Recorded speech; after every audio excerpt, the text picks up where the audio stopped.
Bismillahirrahmanirrahim. Alhamdulillahirabbil alamin.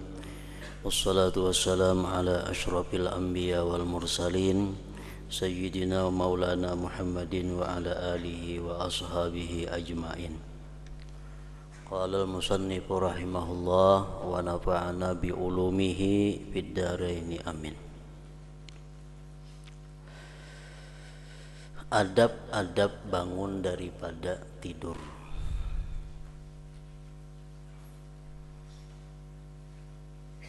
Adab-adab aturan-aturan agama bangun daripada guring.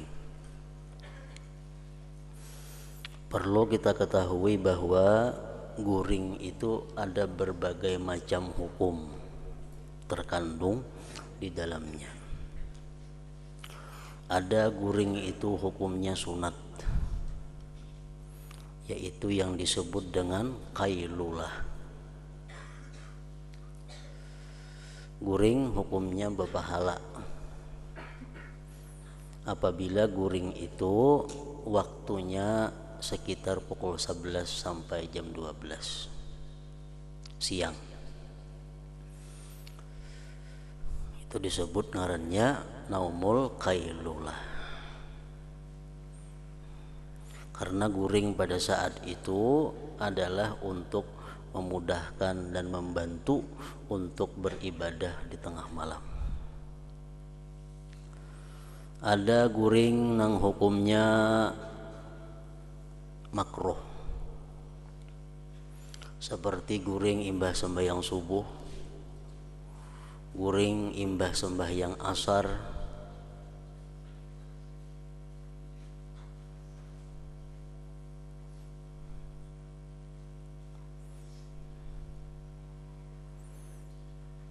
ada lagi sebagian ulama yang mengatakan guring antara maghrib isya. Nah, guring-guring yang seperti itu waktu dimakruhkan karena mengakibatkan sesuatu yang tidak baik. Guring imbah asar itu mengakibatkan gangguan pada akal. Orang yang terbiasa guring imbah asar, imbah sembahyang asar, itu akalnya akan terganggu, akan cedera. Orang yang guring imbah sembahyang subuh, itu hidupnya akan menjadi fakir. Orang yang guring antara maghrib dan isya, dia meninggalkan keutamaan ibadah yang besar di waktu itu antara maghrib dan isya.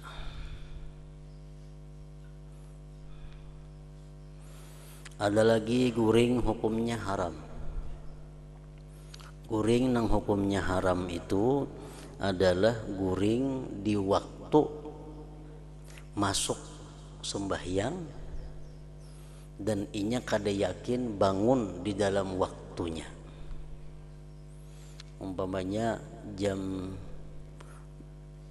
12:30 siang, beluman lagi zuhur inya gawi, belum lagi sembahyang zuhur inya guring, padahalnya kada yakin bangun sebelum asar. Bisa-bisa bangun kena pukul 3:30 atau pukul 4, maka zuhur belum digawinya. Nah, guring seperti ini adalah hukumnya haram.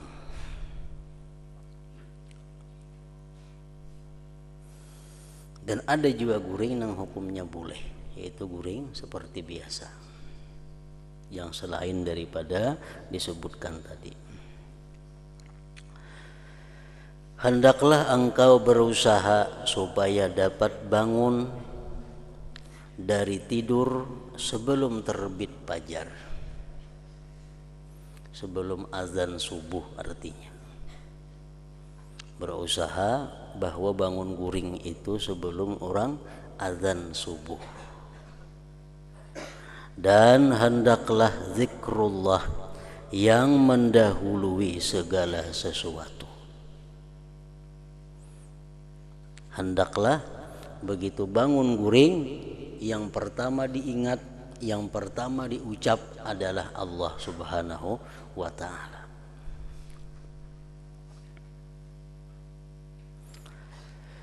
Dan hendaklah zikrullah yang mendahului segala sesuatu, yaitu di hatimu atau di lidahmu, dan bacalah doa ketika itu bangun guring tadi.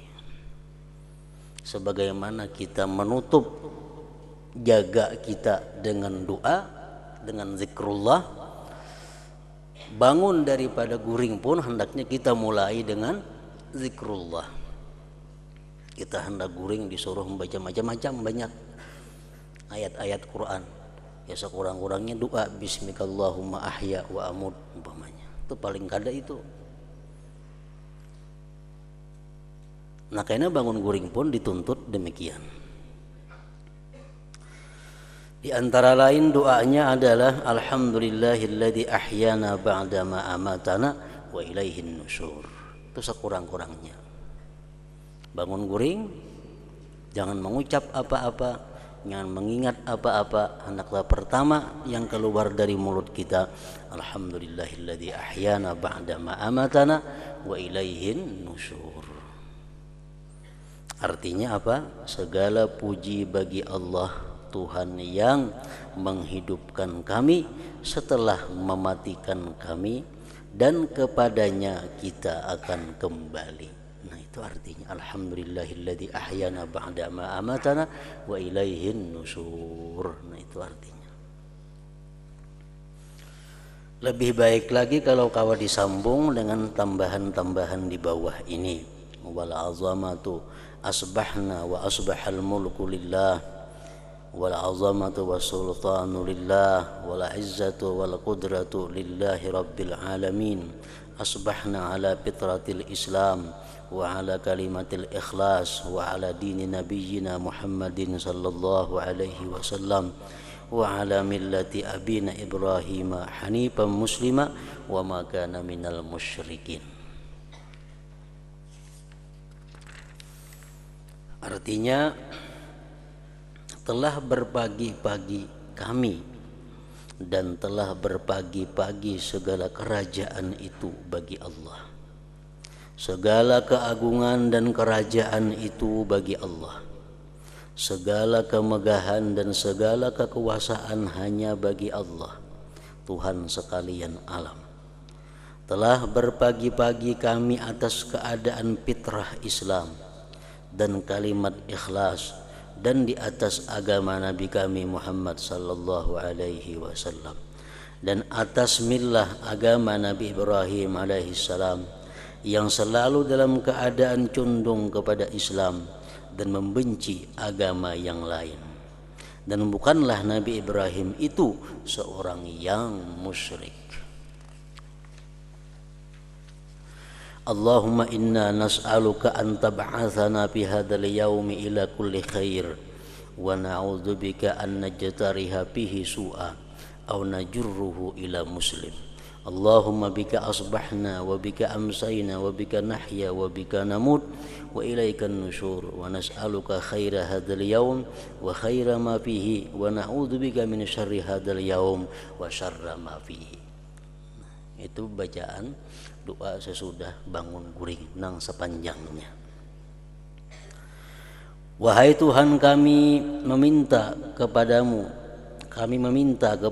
supaya Engkau bangunkan kami pada hari ini untuk dapat melakukan segala kebaikan, dan kami berlindung denganmu daripada melakukan sebarang kejahatan atau mengenakannya kepada orang Islam yang lain.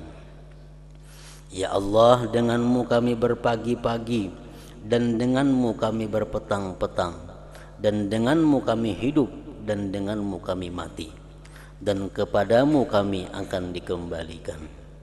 Kami memohon kepadamu akan kebaikan hari ini dan segala kebaikan yang ada di dalamnya, dan kami berlindung denganmu daripada kejahatan hari ini dan segala kejahatan yang ada di dalamnya. Nah, itu makna daripada doa yang dibaca tadi. Apabila engkau memakai pakaianmu, maka hendaklah engkau niatkan dengannya menjunjung perintah Allah pada menutup auratmu. bangun guring, habis bacaan ini kita pasti mengambil pakaian. Nah, mengenakan pakaian itu supaya dapat pahala, berniat menjunjung perintah Allah Subhanahu wa taala untuk menutup aurat. Nah, jadi berpakaian, betapi berbaju dapat pahala. Karena niatnya adalah menjunjung perintah Allah. Dan janganlah engkau berniat dengan berpakaian itu untuk menunjuk-nunjuk kepada makhluk, untuk riya kepada makhluk artinya. Kalau begitu engkau akan mendapat kerugian.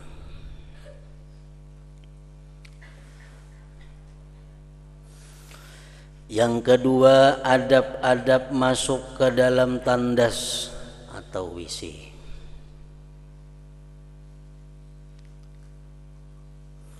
Apabila engkau mau masuk ke dalam tandas untuk menunaikan hajatmu, maka dahulukanlah kakimu yang kiri.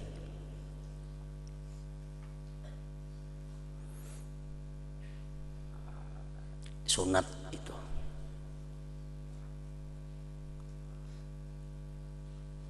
Dan hikmahnya adalah membawa kepada hidup kaya. Orang yang terbiasa masuk jamban itu batis kiri berdahulu, itu hidupnya kada akan sengsara.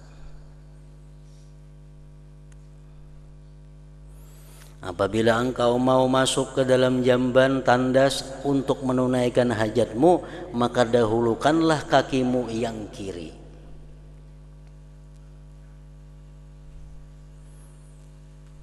Seperti itu juga kita disuruh masuk ke tempat-tempat yang kebanyakannya di situ mengandung kemaksiatan, seperti pasar, toko, mall.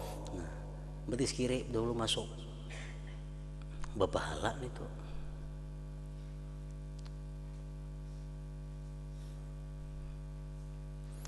Dan dahulukan pula kakimu yang kanan ketika engkau keluar daripadanya. Pepalingan masjid, pepalingan majelis taklim, pepalingan daripada rumah-rumah ulama. Kalau kita masuk, pepalingannya WC berdahulu batis kanan, karena keluar berdahulu batis kiri. Kalau jamban berdahulu kiri masuk, keluar berdahulu kanan.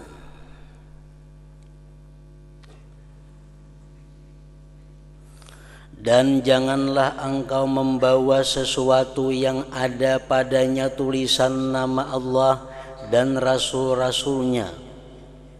Masuk ke jamban jangan hendak membawa sesuatu nang ada tulisan agung Allah, atau nama-nama Allah yang 99, atau sifat Tuhan yang 20, atau nama-nama Nabi yang 201 itu, atau hukum-hukum syar'i atau hadis-hadis Rasulullah atau Al-Quran jangan dibawa ke dalam jamban.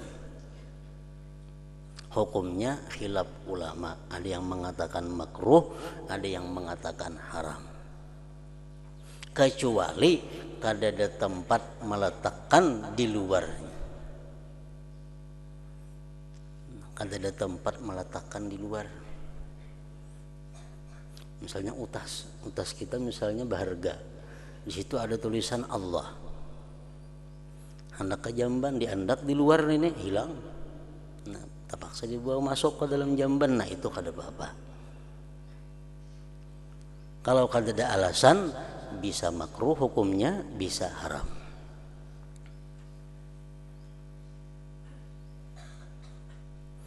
Dan jangan pula masuk ke dalam tandas dengan keadaan tidak menutup kepala.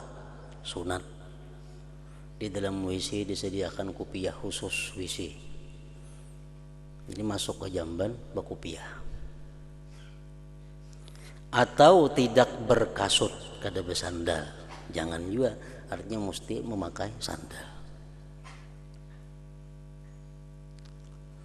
Dan baca olehmu ketika hendak masuk ke dalam tandas itu, Bismillah, a'udzubillah minar rijsin najis al-khabithil mukhbis asyaitanir rajim. Artinya dengan nama Allah, aku berlindung dengan Allah daripada kekotoran najis yang keji, yang jahat, lagi suka menyuruh orang lain membuat kejahatan, yaitu syaitan yang terkutuk. Berbeda dengan nang biasa kita baca. Nang biasa kita baca itu sudah cukup aja. Bismillah, Allahumma inni a'udzubika minal khubuthi wal khaba'is. Nah, itu cukup. Cuma di kitab sini nang ini bacaannya, di kitab lain yang macam nang biasa kita itu. Nang penting masuk ke dalam jamban itu, sebelumnya kita masuk, kita berdoa kepada Allah agar dilindungi daripada kejahatan-kejahatan syaitan yang terkutuk. Kenapa? Karena di dalam jamban itu termasuk di antara sekian rumah syaitan. Dalam jamban itu biasanya timbul geritik-geritik hati nang kada baik. Dalam jamban akan timbul godaan-godaan syaitan untuk berbuat maksiat. Nah, supaya terhindar daripada itu, hendaknya kita berbacaan masuk. Bismillah, Allahumma inni a'udzubika minal khubuthi wal khaba'is. Aku berlindung ya Allah dengan Engkau daripada godaan syaitan yang laki-laki ataupun syaitan-syaitan yang perempuan.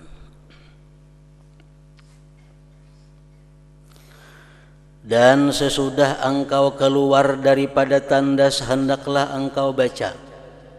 Jangan di dalam jamban bacaan itu. Di dalam jamban karena hukumnya ada makruh, mungkin ada haram. Itu khilaf lagi ulama. Sudah keluar daripada jamban, baca ghufranaka. Alhamdulillah alladzi azhaba anni ma yu'dhini wa abqa alayya ma yanfa'uni. Artinya, ya Allah, berikan keampunan kepadaku. Segala puji bagi Allah yang menghilangkan daripadaku barang yang menyakiti aku dan mengekalkan di dalam badanku barang yang memberi manfaat akan daku.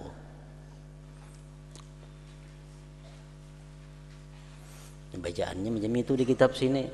Ada kita rajin lain kayak ini kalau sama aja juga. Alhamdulillah azhaba anni aza wa afani.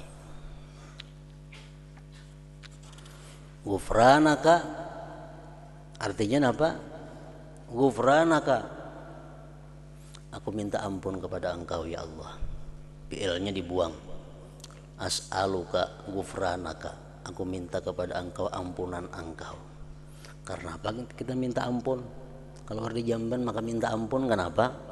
Karena dalam jamban tadi kita membuka aurat kita. Walaupun itu kada berdosa, cuma itu dianggap kita sudah kurang adab dengan Allah Subhanahu wa taala. Lalu kita minta ampun. Nah, ghufranaka alhamdulillah alladzi azhaba 'annil adza wa 'afani.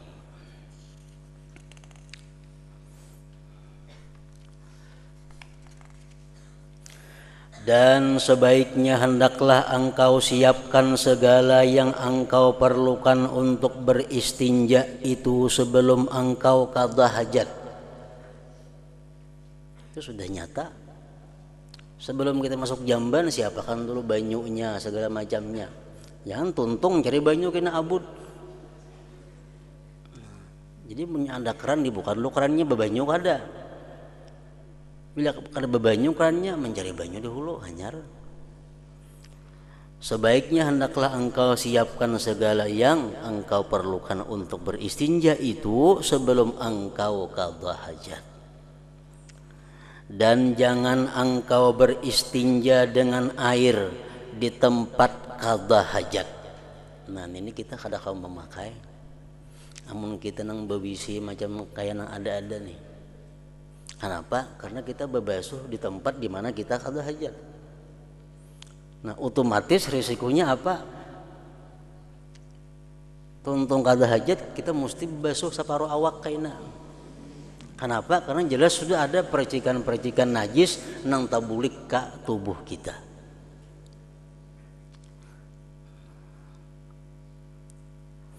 Karena kita babasuh di tempat kita, di situ qada hajat.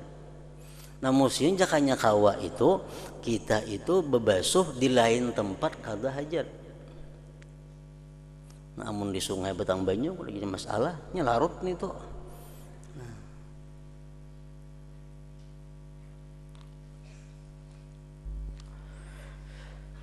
Nah jadi amun WC macam kita ini, tuntung kita qada hajat, kita kada wani kada babasuh karena kada aman daripada percikan najis.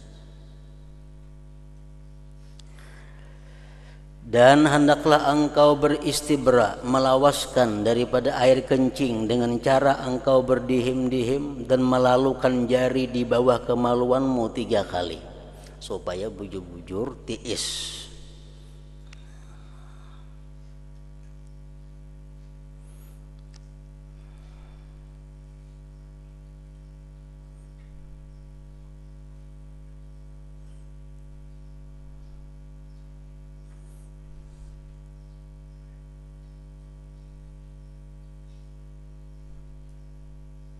Istinja hukumnya ada 3 macam hukum.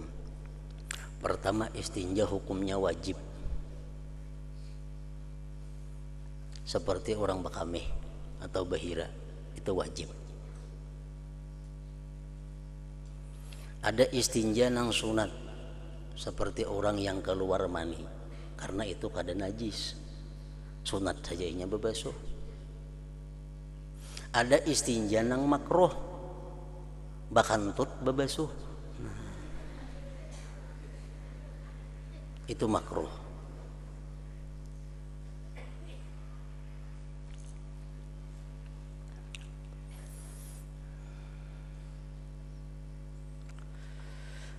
Dan jika engkau mau beristinja sedangkan engkau berada di tengah padang, maka hendaklah engkau mencari tempat yang jauh daripada pandangan orang ramai supaya tidak tercium baunya dan tidak didengar bunyinya. Dan hendaklah engkau menghadap kepada sesuatu yang dapat engkau jadikan dinding di hadapanmu. Dan janganlah engkau membuka auratmu sebelum engkau sampai ke tempat duduk. Dan jangan engkau menghadap ke arah kiblat, matahari dan bulan. Dan janganlah pula engkau membelakangkan yang demikian itu. Dan janganlah engkau qada hajat di dalam air yang tenang. Macam di kolam tuh, bakamis itu kada boleh. Walaupun banyunya lebih pada 2 kulah, kecuali banyunya itu melaut macam danau baruh bahino tuh, ada banyu kada mengalir kalau situ baruh ngarannya bakamis itu kada apa karena banyunya saling banyakan. Mun di kolam kita sini kada boleh, walaupun lebih 2 kulah cuma halus masih belum melaut ngarannya itu. Amun banyunya nang kurang 2 kulah haram dikamihi. Kenapa? Membuat banyu menjadi najis.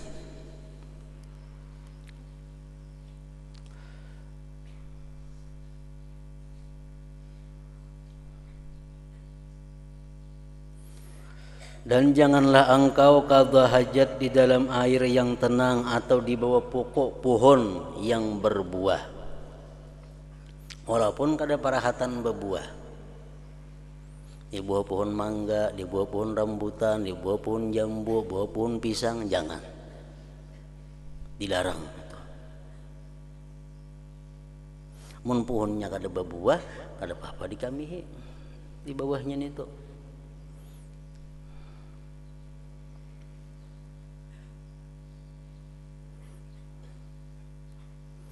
Dan jangan pula di dalam lubang. Biasa di padang pasir atau di tanah-tanah hutan tuh ada lubang-lubang di tanah. Itu merupakan rumahnya syaitan, jin. Jangan dikamihi situ. Itu bisa membahayakan kepada kita nang bakami. Dan jauhilah daripada kencing di tanah yang keras atau di tempat yang bertiup angin, karena ditakuti akan terkena percikannya.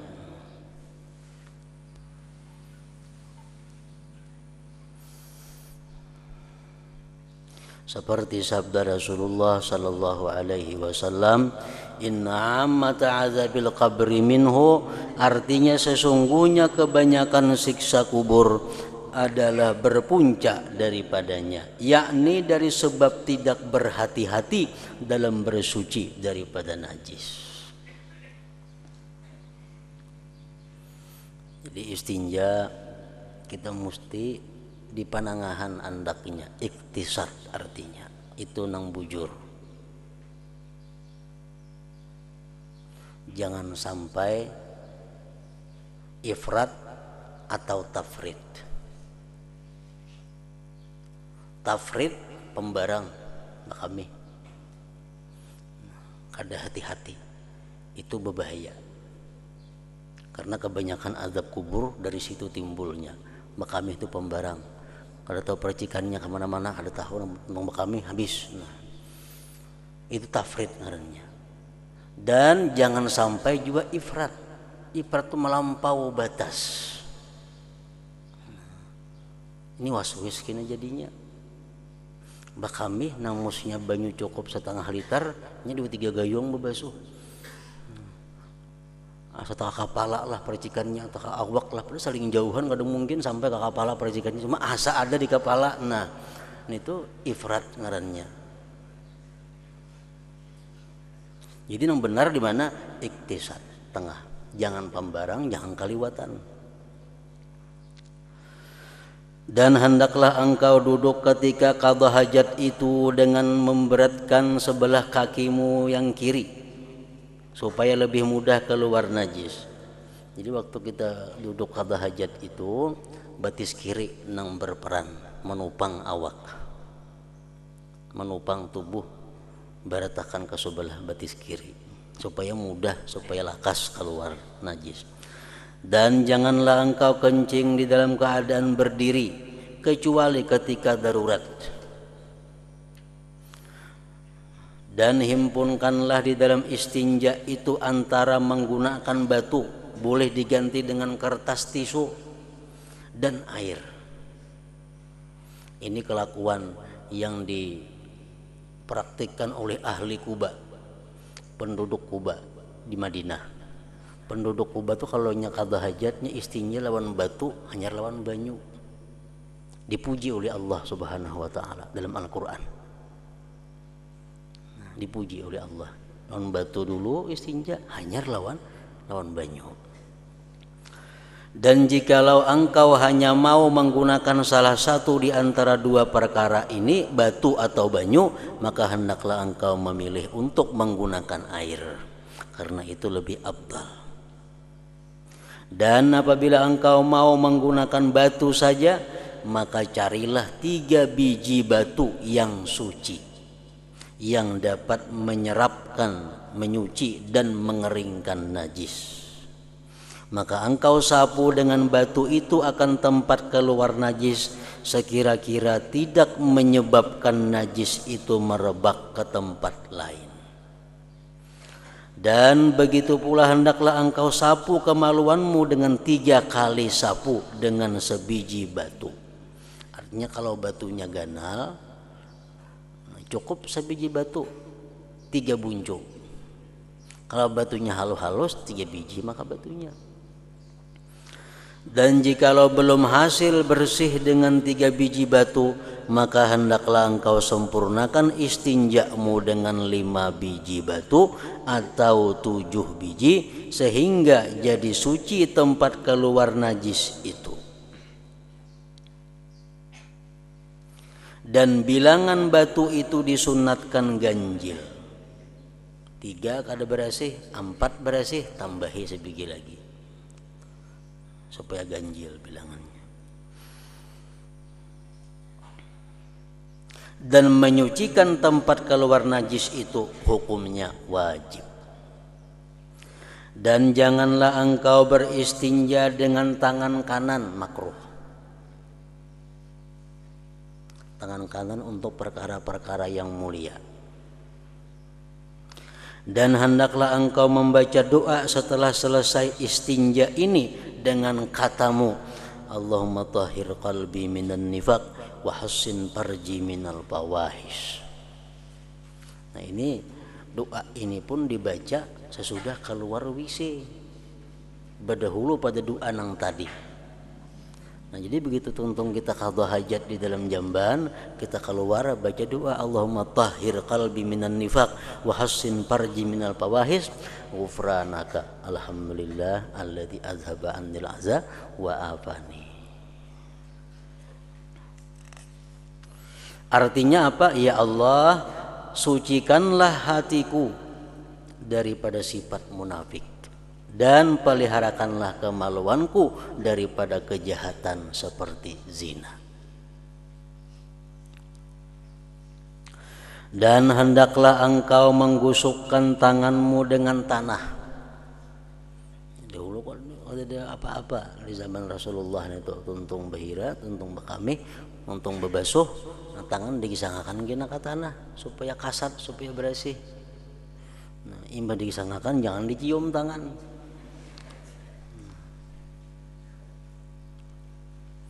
Jadi mencium tangan imbah bebasuh itu kada disuruh dan kada dianjurkan. Metuntung bebasuh besabun habis lagi jangan dicium tangan seorang. Dan hendaklah engkau menggusukkan tanganmu dengan tanah atau dinding nang kasat, atau dengan sabun. Wah ini lawan sabun. Setelah selesai daripada istinja, kemudian lalu engkau membasuh akan tanganmu itu.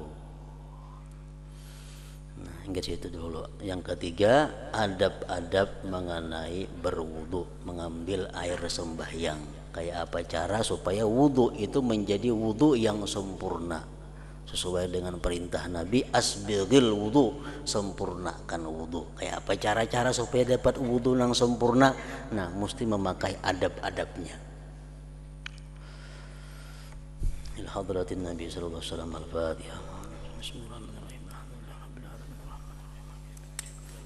Iyyaka na'budu wa iyyaka nasta'in. Ihdinas siratal mustaqim.